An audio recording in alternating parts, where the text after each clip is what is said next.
మూడో సింహం నిద్రలేచింది. రౌడీ షీటర్లపై ఉక్కుపాతం మోపుతోంది.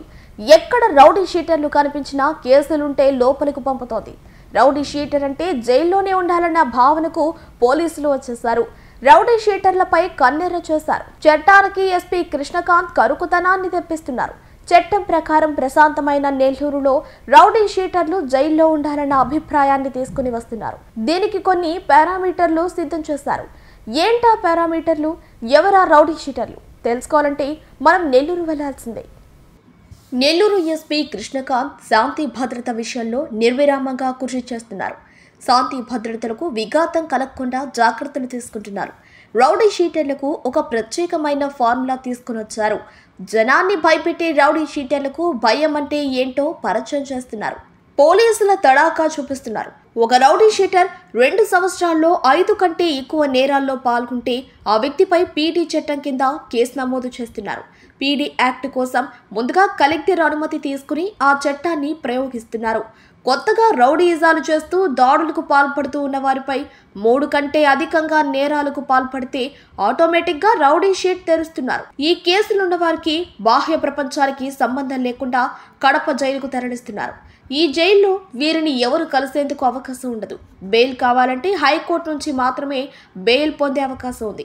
ములాఖాత్ కావాలంటే హోమ్ ప్రిన్సిపల్ సెక్రటరీ నుంచి అనుమతి తీసుకుని ఎవరైనా వీరిని కలిసే పరిస్థితి వస్తుంది. జైల్లో ఉన్న వీరికి ఎలాంటి బాహ్య ప్రపంచంతో సంబంధాలుండవు. గత కొంతకాలంగా నెల్లూరు వేదాయపాలెం పోలీస్ స్టేషన్ పరిధిలో నేరాలు ఎక్కువ జరుగుతున్న నేపథ్యంలో 3 పీడీ యాక్ట్ నమోదు చేశారు. గతంలోనే నెల్లూరు రూరల్ పోలీస్ స్టేషన్ పరిధిలో ఒక వ్యక్తిపై ఈ చట్టాన్ని ఉపయోగించారు.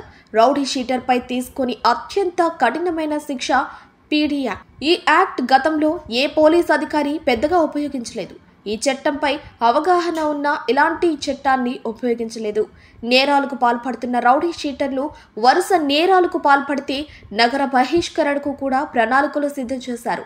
నెల్లూరు నగరంలో ఎన్ని కేసులు నమోదు చేసినా కొందరి ప్రవర్తనలో మార్పు రాని నేపథ్యంలో పదే నేరాల్లో పాల్పడితే వీరిని నగర బహిష్కరణ చేసేందుకు కూడా ప్రణాళికలు సిద్ధమైనట్లు తెలుస్తోంది. దీంతో నెల్లూరు పోలీసులపై స్థానికులు ప్రశంసలు వర్షం కురిపిస్తున్నారు. రౌడీ షీటర్ల జాడ కనిపించడం లేదు. నెల్లూరు జనం ప్రశాంతంగా నిద్రపోతున్నారన్న మన్ననలు నెల్లూరు పోలీసులు అందుకుంటున్నారు.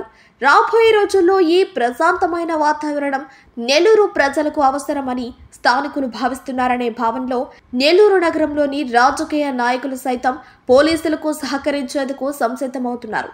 నెల్లూరు రూరల్ పరిధిలో కొందరు రౌడీ షీటర్ బంధువులు ఎమ్మెల్యే కోటంరెడ్డి శ్రీధర్ రెడ్డి దగ్గరకు తీసుకుని వెళ్తే రౌడీ షీటర్ వ్యవహారం తన వద్దకు తీసుకురావద్దని హెచ్చరించినట్టు తెలుస్తోంది.